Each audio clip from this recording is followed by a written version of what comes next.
ഉടമ്പടി എടുക്കുന്നത് 2023 ഡിസംബർ 29 ഞാൻ കൃപാസനത്തിനെക്കുറിച്ചും ഉടമ്പടിയെക്കുറിച്ചും കേൾക്കുന്നത് എൻ്റെ കൂടെ വർക്ക് ചെയ്യുന്നൊരു ചേട്ടൻ്റെ വൈഫ് പറഞ്ഞിട്ടാണ്. ചേച്ചി ഓൺലൈൻ ഉടമ്പടി എടുത്ത് ഒരുപാട് അനുഗ്രഹങ്ങൾ ചേച്ചി കിട്ടിയിട്ടുണ്ട്. അങ്ങനെ ചേച്ചി എന്നെ പ്രേരിപ്പിക്കുമായിരുന്നു ഉടമ്പടി എടുക്കാൻ. കൂട്ടത്തിൽ എൻ്റെ അമ്മച്ചിയും ഇതിനെക്കുറിച്ചെല്ലാം അറിഞ്ഞ് അമ്മ എന്നോട് പറയുമായിരുന്നു. പിന്നെ ചേച്ചി എന്നെ ഒരുപാട് പ്രേരിപ്പിക്കുമായിരുന്നെങ്കിലും എനിക്ക് ഉടമ്പടി എടുക്കാനുള്ളൊരു യോഗ്യതയില്ല എന്ന് ഞാൻ ചിന്തിക്കുമായിരുന്നു. എനിക്കൊരുപാട് നെഗറ്റീവ്സ് ഉണ്ടായിരുന്നു. ഇത് മുന്നോട്ട് കൊണ്ടുപോകാൻ പറ്റുമെന്ന് എനിക്കൊരു ഉറപ്പുണ്ടായിരുന്നില്ല. അതുകൊണ്ട് ഞാൻ എടുക്കത്തില്ല എന്നുള്ള ചിന്തയിലായിരുന്നു ഞാൻ ഇരുന്നിട്ടുണ്ടായിരുന്നത്. പക്ഷേ ഇതിൻ്റെ നിബന്ധനകൾ കേട്ടപ്പോൾ എനിക്ക് വല്ലാതെ ഇഷ്ടം തോന്നി. അപ്പം ഞാൻ ആ നിബന്ധന പ്രകാരം ഞാൻ ജീവിക്കാൻ തുടങ്ങിയായിരുന്നു. ലാസ്റ്റ് ഇയർ ഒക്ടോബർ നവംബർ മാസം തൊട്ട് ഞാൻ അങ്ങനെ ജീവിക്കാൻ തുടങ്ങിയായിരുന്നു. അതിൻ്റെ സ്റ്റാർട്ടിംഗ് ആയിട്ട് ഞാൻ ഒക്ടോബർ മാസം മുതൽ ഒരു ദിവസം പോലും ഇടാതെ ഞാൻ കൊന്ത എത്തിച്ച് തുടങ്ങിയായിരുന്നു. അതിനിടയ്ക്കാണ് എൻ്റെ കൂടെയുള്ള എൻ്റെ കൂട്ടുകാരി ഓൺലൈൻ ഉടമ്പടി എടുത്തു. എന്നിട്ട് ഒരു മാതാവിൻ്റെ കൃപാസന മാതാവിൻ്റെ ഫോട്ടോ ഫ്രെയിം ചെയ്ത് വീട്ടിൽ കൊണ്ടുവന്നിട്ടുണ്ടായിരുന്നു. അത് കണ്ടപ്പോൾ എനിക്ക് വല്ലാത്ത സന്തോഷം തോന്നി. മാത്രമല്ല ആ ഫോട്ടോയിൽ നിന്ന് മാതാവ് എന്നോട് പറഞ്ഞു, മാതാവ് ഈ വീട്ടിലോട്ട് വന്നിരിക്കുന്നത് നിനക്ക് വേണ്ടിയിട്ടാണെന്ന് പറഞ്ഞു. അപ്പം ഞാൻ തിരിച്ചു ചോദിച്ചു, എന്തിനാ എനിക്ക് വേണ്ടി? അവളല്ലേ ഉടമ്പടി എടുത്തത്, അപ്പോൾ എനിക്ക് വേണ്ടി എന്തിനാ വന്നത് ഞാൻ ചോദിച്ചു. പക്ഷേ ഇന്ന് ഈ നിമിഷം ഇവിടെ നിൽക്കുമ്പോൾ എനിക്ക് മനസ്സിലാവുന്നുണ്ട്, ശരിക്കും മാതാവ് അന്ന് വീട്ടിലോട്ട് അവളുടെ കൂടെ വന്നത് എനിക്ക് വേണ്ടിയിട്ടായിരുന്നു എന്ന്. കാരണം ഞാൻ ഉടമ്പടി എടുത്തു, ഇന്ന് ഞാൻ രണ്ടാമത് ഞാൻ പുതുക്കി ഇതേ ഞാൻ ഇവിടെ നിന്ന് സാക്ഷ്യം പറയുന്നുണ്ട്. ഉടമ്പടി എടുത്ത് പോയ ശേഷം തൊട്ട് എനിക്ക് എൻ്റെ വലതു ഭാഗത്തിൻ്റെ ഈശോയും ഇടതു ഭാഗത്തിൻ്റെ മാതാവും ഉള്ളൊരു ഫീലാണ് എനിക്ക്. ഉടമ്പടിയത്തെ പോയ ശേഷം എനിക്ക് വിഷമങ്ങളില്ല എന്നല്ല, വിഷമങ്ങളുണ്ട്. പക്ഷെ അപ്പുറത്തുനിന്നും ഇപ്പുറത്തുനിന്നും എന്നെ താങ്ങാനായിട്ട് രണ്ട് ആൾക്കാർ അപ്പുറത്തും എനിക്കുണ്ട്. അതിൽ ഞാൻ സന്തോഷവതിയാണ്. പിന്നെ ഉടമ്പടി എടുത്തു പോയി. എനിക്ക് സ്കൂട്ടി ഓടിക്കാൻ എനിക്ക് വല്ലാത്ത ആഗ്രഹം ഉണ്ടായിരുന്നു. പക്ഷേ ലാസ്റ്റ് 5 ഇയേഴ്സ് ഞാൻ ട്രൈ ചെയ്യുന്നുണ്ടായിരുന്നു. പക്ഷേ പേടി കൊണ്ട് എനിക്ക് ലൈസൻസ് ഉണ്ടായിട്ട് പോലും എനിക്ക് വണ്ടി ഓടിക്കാൻ പേടിയായതുകൊണ്ട് ഞാൻ വണ്ടി മേടിക്കത്തില്ലായിരുന്നു. പക്ഷേ ഉടമ്പടിയുടെ കാര്യങ്ങളൊക്കെ ചെയ്യാൻ എനിക്ക് വണ്ടി അത്യാവശ്യമായിരുന്നു. ഞാൻ നിയോഗത്തിൽ വെച്ചിട്ടുണ്ടായിരുന്നില്ല. പക്ഷെ പരിശുദ്ധ അമ്മ എൻ്റെ ആവശ്യം അറിഞ്ഞ് എനിക്കൊരു ഡേറ്റ് പറഞ്ഞു തന്നു, ഫെബ്രുവരി 15. ആ ദിവസം തന്നെ എനിക്ക് പോയിട്ട് വണ്ടി എടുക്കാനും നല്ല രീതിയിൽ ഇപ്പോൾ ഞാൻ ഭയമില്ലാതെ വണ്ടി ഓടിക്കുകയും ചെയ്യുന്നുണ്ട്. കാരണം മാതാവ് എൻ്റെ കൂടെ നിന്ന് എനിക്ക് പറഞ്ഞു തരുന്നുണ്ട് എങ്ങനെയാണ് വണ്ടി ഓടിക്കേണ്ടത്, സ്പീഡിൽ പോകണോ, സ്ലോയിൽ പോകണോ, നീ ഇൻഡിക്കേറ്റർ ഇട, മിററിൽ നോക്ക്, അങ്ങനെ ഓരോ ഇൻസ്ട്രക്ഷൻസ് മാതാവ് എനിക്ക് പറഞ്ഞു തരുന്നുണ്ട്. പിന്നെ ഞാൻ ഉടമ്പടി എടുത്തു പോയി. ഞാൻ പലർക്കും കൃപാസനം പത്രം കൊടുത്തു. എൻ്റെ പള്ളിയിൽ, ഭോപ്പാലുള്ള പള്ളിയിൽ ഒരു അങ്കിൾക്ക് ഞാൻ കൃപാസന പത്രം കൊടുത്തിട്ടുണ്ടായിരുന്നു. കുറച്ച് നാൾ കഴിഞ്ഞ് ഞങ്ങളുടെ അസോസിയേഷൻ്റെ, മലയാളി അസോസിയേഷൻ്റെ ഒരു പരിപാടി ഉണ്ടായിരുന്നു. ആ പരിപാടിയിൽ ആ അങ്കിളും വന്നിട്ടുണ്ടായിരുന്നു. ആ അങ്കിള് എന്നെ കണ്ടിട്ട് ചോദിച്ചു, നീ ഈ പരിപാടിക്കൊന്നും ചേർന്നില്ലേ എന്ന് ചോദിച്ചപ്പോൾ ഞാൻ അങ്കിൾ എനിക്ക് ഡാൻസ് കളിക്കാനും പാട്ട് പാടാൻ അറിയത്തില്ല എന്ന് പറഞ്ഞപ്പം അങ്കിൾ എന്നോട് തിരിച്ച് പറഞ്ഞു, നിനക്ക് പ്രാർത്ഥിക്കാൻ മാത്രമേ അറിയത്തുള്ളൂ അല്ലേ എന്ന് ചോദിച്ചു. ആൾ തമാശയ്ക്ക് ചോദിച്ചാലും എനിക്ക് ഭയങ്കര ഫീലായി. ഞാൻ ഒരുപാട് കരഞ്ഞു, ഒരുപാട് വിഷമിച്ചു. പക്ഷേ അത് കഴിഞ്ഞ് മെയ് മാസം വന്നപ്പം നഴ്സസ് ഡേ സെലിബ്രേഷൻ ഉണ്ടായിരുന്നു. ആ വീക്കിൽ ഒരു സ്കിറ്റ് ഞങ്ങൾ തയ്യാറാക്കണമായിരുന്നു.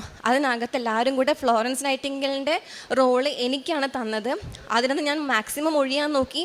പക്ഷേ മാതാവ് എന്നോട് പറഞ്ഞു, ഇത് നിൻ്റെ റോളാണ്, ഇത് നീ ചെയ്യേണ്ടതാണെന്ന് പറഞ്ഞു. അത് മാതാവ് എന്നെക്കൊണ്ട് ചെയ്യിച്ചു. ആ ദിവസം ഞാൻ മാതാവിനെയും ഈശോയോട് ഞാൻ പറഞ്ഞിട്ടുണ്ട്, നിങ്ങൾ എൻ്റെ സ്കിറ്റ് കാണാൻ വരണം ഞാൻ പറഞ്ഞിട്ടുണ്ടായിരുന്നു. ഒരു കഴിവില്ലാത്ത ഞാനാണ്, പക്ഷേ അവരെന്നെ കൊണ്ട് അത് ചെയ്യിച്ചു. അവരെൻ്റെ പ്രോഗ്രാം കാണാൻ വന്നിട്ടുണ്ടായിരുന്നു. എനിക്ക് മനസ്സിലായി. കാരണം പ്രോഗ്രാം തൊട്ട് മുന്നേ ഞാൻ ചോദിച്ചു, നിങ്ങൾ വന്നോ എന്ന് ചോദിച്ചപ്പം എനിക്ക് ഇതുവരെ എൻ്റെ ജീവിതത്തിൽ കിട്ടാത്തൊരു തണുപ്പ് എൻ്റെ ശരീരത്തിലുടനീളം എനിക്ക് കിട്ടിയായിരുന്നു. അങ്ങനെ എനിക്ക് ഉറപ്പിച്ചു അവർ വന്നിട്ടുണ്ടെന്ന്. നല്ലപോലെ എനിക്ക് ചെയ്യാൻ പറ്റി. ഒരാൾ എന്നെ കളിയാക്കി പറഞ്ഞു, അതിന് പകരം 100 കണക്കിന് ആൾക്കാർ എന്നോട് പറഞ്ഞു, നീ അടിപൊളിയായിട്ടത് ചെയ്തെന്ന്. ഞങ്ങളുടെ സ്കിറ്റ് നല്ലൊരു വമ്പിച്ചതായി ശരിയായി വന്നു അത്. പിന്നെ അതിനുശേഷം ഞാൻ എല്ലാവരും ബ്ലൈൻഡ്ലി വിശ്വസിക്കുന്ന ഒരാളാണ്. എന്നെ പലരും പല കാര്യങ്ങളും പറഞ്ഞ് പറ്റിക്കാറുണ്ട്. അതിനുശേഷം എനിക്ക് ഒരുപാട് പ്രശ്നങ്ങൾ ഉണ്ടായിട്ടുണ്ട്. പക്ഷേ ഇപ്പം ഒരാൾ എന്നോടൊന്ന് സംസാരിക്കുമ്പം എൻ്റെ മനസ്സിൽ പറയും, മോനെ ആ ആൾ പറയുന്നത് അതല്ല, അതിൻ്റെ പിന്നാലെ വേറൊരു ഉദ്ദേശമുണ്ട്, നീ ശ്രദ്ധിക്കണം എന്ന്. അങ്ങനെ പലതരത്തിൽ നിന്നും ഞാൻ പോവേണ്ട വഴിയിൽ നിന്ന് മാതാവ് എന്നെ തിരിച്ച് നല്ല രീതിയിൽ നടത്തി കൊണ്ടുപോയിട്ടുണ്ട്. പിന്നെ എനിക്ക് വല്ലാത്ത മറവിയുണ്ട്. ഞാൻ ഒരു ദിവസം എൻ്റെ ഡിപ്പാർട്ട്മെൻറ്റിൽ നിന്ന് ഒരു ഫയൽ എൻ്റെ കയ്യിൽ നിന്ന് മിസ്സായി.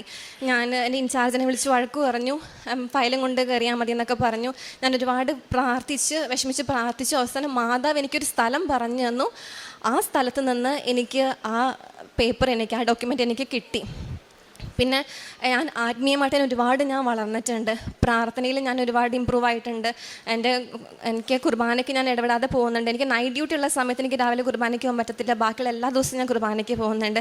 ഞാൻ കാരണം പലരും പ്രാർത്ഥനയിൽ ഇമ്പ്രൂവ്മെൻ്റായി ഉടമ്പടി എടുത്ത ആൾക്കാരടക്കം ഉണ്ട്. പിന്നെ എനിക്ക് വിശുദ്ധ കുർബാനയ്ക്കിടയിൽ എനിക്ക് ബൈബിൾ വായിക്കാൻ ഭയങ്കര ഇഷ്ടമാണ്. പക്ഷേ പേടിയായതുകൊണ്ട് ഞാൻ വായിക്കത്തില്ല. അപ്പം എനിക്കൊരു ദിവസം ഉടമ്പടി എടുത്ത് പോയ ശേഷം എനിക്കൊരു അങ്കിള് ബൈബിൾ വായിക്കാനായിട്ട് കൊണ്ട് തന്നു. എൻ്റെ സ്ഥിരം സ്വഭാവം എന്ന് പറഞ്ഞാൽ ഞാൻ വായിക്കത്തില്ല, ഞാൻ പറ്റത്തില്ല എന്ന് പറഞ്ഞ് തിരിച്ചു കൊടുക്കുക ചെയ്യാറുള്ളത്. പക്ഷേ അന്നത്തെ ദിവസം അങ്കിൾ ബൈബിൾ കൊണ്ട് തന്ന സമയത്ത് ഞാൻ പറ്റത്തില്ല എന്ന് പറയാൻ വന്ന എൻ്റെ വായെന്ന് വന്നത് വായിക്കാമെന്നാണ്. ഞാൻ അങ്ങനെ വന്നത്. ഞാൻ ഞെട്ടിപ്പോയി. ഞാൻ എന്താ ഇങ്ങനെ പറയുന്നതെന്ന് ഞാൻ ഓർത്തുപോയി. അപ്പോൾ എനിക്ക് മനസ്സിലായി, ഞാനല്ല, എൻ്റെ ഉള്ളിൽ എൻ്റെ പരിശുദ്ധാത്മാവ് പ്രവർത്തിക്കുന്നുണ്ടെന്നും അവനാണ് എന്നെക്കൊണ്ട് ഇത് പറയിപ്പിക്കുന്നത് എനിക്ക് മനസ്സിലായി. ഞാൻ നല്ലപോലെ ബൈബിൾ വായിച്ചു. ഇപ്പോൾ ഞാൻ അവിടെ ഇംഗ്ലീഷിലും ഹിന്ദിയിലും ഞാൻ ബൈബിൾ വായിക്കുന്നുണ്ട്. പലരും പറയാറുണ്ട് നന്നായിട്ട് വായിക്കുന്നുണ്ടെന്ന്. പിന്നെ ഞാൻ കാരണം എൻ്റെ പേഷ്യൻസ് ഞാൻ ഒരുപാട് ഹെൽപ്പ് ചെയ്യാറുണ്ട്. ഞാനൊരു നേഴ്സാണ്. ഞാൻ പ്രത്യക്ഷ പ്രാർത്ഥന നൈറ്റ് ഡ്യൂട്ടിക്കൊക്കെ രാവിലെ പ്രത്യക്ഷ പ്രാർത്ഥന കഴിയുമ്പം ഞാൻ ഉടമ്പടിത്തൈലം കൊണ്ട് അവർക്ക് കൊണ്ട് തേച്ച് കൊടുക്കാറുണ്ട്. അങ്ങനെ പലർക്കും രോഗസൗഖ്യം കിട്ടിയിട്ടുണ്ട്. പലരും എന്നോട് പറഞ്ഞിട്ടുണ്ട്. പിന്നെ ചില പേഷ്യൻസിൻ്റെ അവസ്ഥ കാണുമ്പോൾ എനിക്ക് വല്ലാത്ത വിഷമം തോന്നാറുണ്ട്. ഞാൻ ഈശോയുടെ അടി ഉണ്ടാക്കാറുണ്ട്. അങ്ങനെയൊക്കെ പറയാൻ പാടുണ്ടോ എന്ന് എനിക്ക് അറിയത്തില്ല. പക്ഷെ ഞാൻ പറയാറുണ്ട്, ഈശോ ഈ മനുഷ്യൻ ഇവിടെ കിടന്ന് മരിച്ചാൽ എനിക്കത് സഹിക്കാൻ പറ്റത്തില്ല.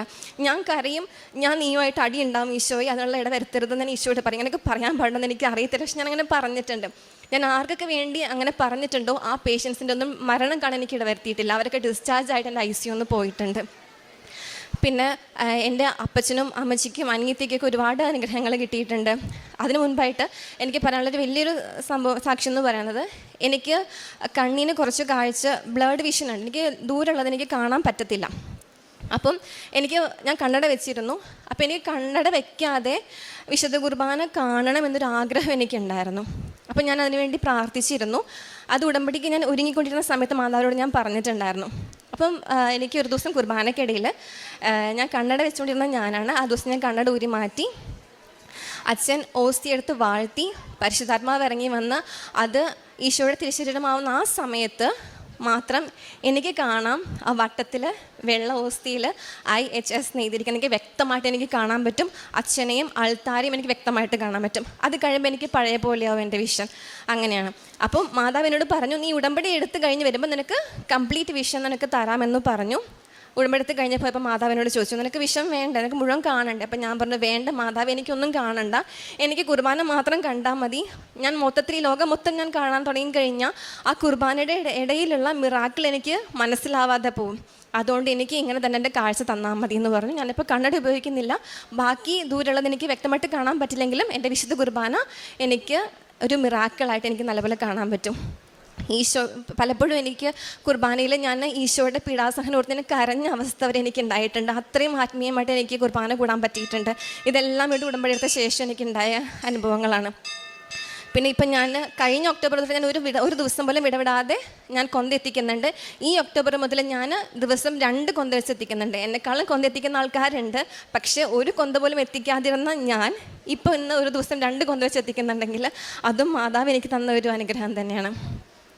പിന്നെ എൻ്റെ അനിയത്തിക്ക് മുട്ടുകാലിന് വേദന ഉണ്ടായിരുന്നു, ഒരു നീര് വന്നിട്ടുണ്ടായിരുന്നു. അപ്പോൾ ഞാൻ ഭോപ്പാലിൽ ഇരുന്നിട്ട് എൻ്റെ മുട്ടുകാലിൽ ഞാൻ ഉടമ്പടിത്തലം തേച്ച് അങ്ങനെ അവൾക്ക് ഒരു ട്രീറ്റ്മെൻറ്റും ഇല്ലാതെ അത് മാറി. 3 വർഷമായിട്ട് എൻ്റെ അപ്പച്ചന് ഡസ്റ്റ് അലർജി ഉണ്ടായിരുന്നു. അത് അപ്പച്ചൻ തേനും ഉപ്പും ഉപയോഗിച്ച്, വിശുദ്ധ തേനും ഉപ്പും ഉപയോഗിച്ച് അപ്പച്ചനത് മാറി. അതിൽ അമ്മച്ചിക്ക് കാലിനടിയിൽ ആണി ഉണ്ടായിരുന്നു, മുട്ടുകാലിന് വേദന, വാദം, അങ്ങനെ പല രോഗങ്ങളുണ്ടായിരുന്നു. ഇതിനൊക്കെ ഞാൻ അവിടെ ഇരുന്ന് ഉടമ്പടിത്തലം തേച്ച് പ്രാർത്ഥിക്കുമായിരുന്നു. അതെല്ലാം അമ്മയ്ക്ക് മാറി. അമ്മ തയ്ക്കുന്ന ആളായിരുന്നു. നടുവേദന കാരണം അമ്മയ്ക്ക് തയ്ക്കാൻ പറ്റത്തില്ലായിരുന്നു കുറേ വർഷങ്ങളായിട്ട്, 2-3 വർഷമായിട്ട്. ഇപ്പോൾ അമ്മ പയ്യെ തയ്ക്കാൻ തുടങ്ങി. അമ്മയുടെ നടുവേദന കുറഞ്ഞു. ഞാൻ ഉടമ്പടി എടുത്ത ശേഷം എനിക്ക് എൻ്റെ അനിയത്തി 4th ഇയർ പാസ്സായി. അവളും നഴ്സിംഗാണ് ചെയ്തത്. 3 വർഷം ഇല്ലാത്ത രീതിയിൽ അവൾക്ക് നല്ലൊരു ഇമ്പ്രൂവ്മെൻറ്റ്, നല്ല മാർക്കും അവൾക്ക്